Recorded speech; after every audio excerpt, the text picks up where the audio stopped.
Blessings, friends. It's Maya here with an Astro update. On July 21st, we have a full moon in the ambitious, hardworking, and persistent sign of Capricorn at 29 degrees. A full moon is when the sun and the moon are opposing each other in the sky, creating a peak, ending, or culmination point. In general, full moons are great for releasing and letting go of that which no longer serves us. What is so pivotal about this full moon is that, one, it is the second Capricorn full moon this year, just within the last 2 months.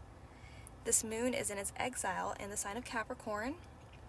This lunation is at its 29th anaretic degree, and this lunation is 1 degree away from an exact conjunction with Pluto.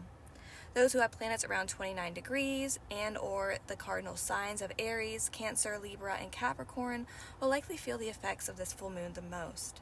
Capricorn is an earth sign filled with practical and reserved energies, ruling our ambitions, goals, and duties. The sign also rules the teeth, hair, skin, and joints. On a positive level, this lunation can be responsible, hardworking, direct, and resilient. On a negative level, this lunation can be pessimistic, impatient, and dogmatic. The ruler of this full moon is Saturn, the planet of seriousness, discipline, order, and restructuring. Saturn, the planet of restructuring, will be squaring Jupiter, the planet of expansion and growth. This can expand serious duties and obligation.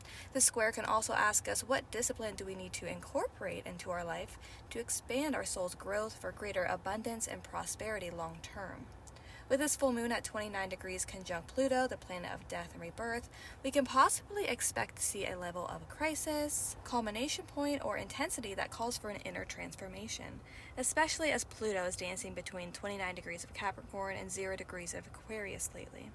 Pluto truly asks us to bring to the surface whatever's been suppressed from the underworld and subconscious out into the light, into awareness. With such an aspect with Pluto, it can be helpful to go with the flow, surrender versus tightening one's grip, and leaning into centering oneself. As Pluto shifts into Aquarius, fully leaving Capricorn for the entirety of our lifetimes this year, he is asking us what lessons we have learned over the last 20 years associated with our Plutonian whole sign house transit correlated to this 29th degree full moon. This is a culmination point of 2 decades worth of soul growth and soul lessons coming to a close, and then to be integrated into a new area of our life going forward for the next 20 years. Take time to sit and reflect on the Capricorn whole sign house in your personal natal chart. We also have Mars, the planet of action and warrior-like energy, trining Pluto, the planet of death and rebirth intensity, which can signify being precise, having acute precision, mastering our actions, or taking on powerful, intense actions of transformation. We also have Mercury, the planet of communication and information, squaring Uranus, the planet of sudden change, breakthroughs, and unpredictability. This square can bring difficult communication and information to the forefront, expressed in erratic, shocking ways, or in creative ways that bring breakthroughs. We do have the moon trining Uranus, which can bring emotional, fulfilling breakthroughs and solutions that are needed. Capricorn typically rules the themes of father, leadership, government, authority, reputation, career, status, and fame. How might one's tides be turning in relation to the topics above? Questions to ask ourselves during this Capricorn full moon: what area of life is calling for a release and letting go? How can we use this lunation to tend to our responsibilities, goals, and achievements? What area in our life can we appreciate our efforts and resilient hard work? How can we think of creative, practical breakthrough solutions to the challenges in our life? How can we channel our willpower into healthy outlets? What area of our life is asking for change and to transform to receive greater abundance? How can we implement order and structure into our work and home life? What chapter might be ending in our life, and how can we flow into this new chapter with grace compared to rigidity? What soul lessons need to be integrated, processed, and expressed as we move forward into new arenas of life? What area of life will this full moon be happening for you based upon your rising sign? For Aries risings, this full moon will be happening in your 10th house. This could be a letting go or a finishing up around one's career path, public image, reputation, status, and achievements. For Taurus rising, this full moon will be happening in your 9th house. This could be a letting go or a finishing up around long-distance travel, higher education, philosophies, religion, as well as publishing and teaching.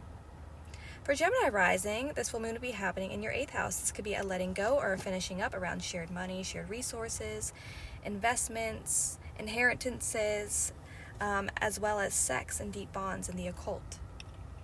For Cancer rising, this full moon will be happening in your 7th house. This could be a letting go or a finishing up around personal relationships, business relationships, partnerships, contracts, negotiations, agreements, and legal documents. For Leo rising, this full moon will be happening in your 6th house. This could be a letting go or a finishing up around one's health, employment, daily routine, coworkers, diet, exercise, as well as pets and animals. For Virgo rising, this full moon will be happening in your 5th house. This could be a letting go or a finishing up around one's dating life, creativity, self-expression, romance, hobbies, celebration, as well as small businesses. For Libra rising, this full moon will be happening in your 4th house. This could be a letting go or a finishing up around one's home life, family life, property, real estate, inner security, safety, as well as ancestral tradition. For Scorpio rising, this full moon will be happening in your 3rd house. This could be a letting go or a finishing up around one's daily routine, content, short form writing, short form learning, as well as productivity, local community, neighborhood, transportation, and extended family. For Sagittarius rising, this full moon will be happening in your 2nd house. This could be a letting go or a finishing up around one's income, how you make money, material or physical possessions, one's self-worth and esteem, as well as values. For Capricorn rising, this full moon will be happening in your 1st house of you. This could be a letting go or a finishing up around one's self, identity, outward appearances, physical body, and new endeavors. For Aquarius rising, this full moon will be happening in your 12th house. This could be a letting go or a finishing up around the unseen realms, such as one's mental health, addictions, the subconscious realms, one's dreams, spirituality, and the hidden arenas of life. And last but not least, for Pisces rising, this full moon will be happening in your 11th house. This could be a letting go or a finishing up around one's large groups of friends, large groups of people, organizations, networking, progressive ideas, as well as future hopes and wishes. Full moon in Capricorn, blessings to you all.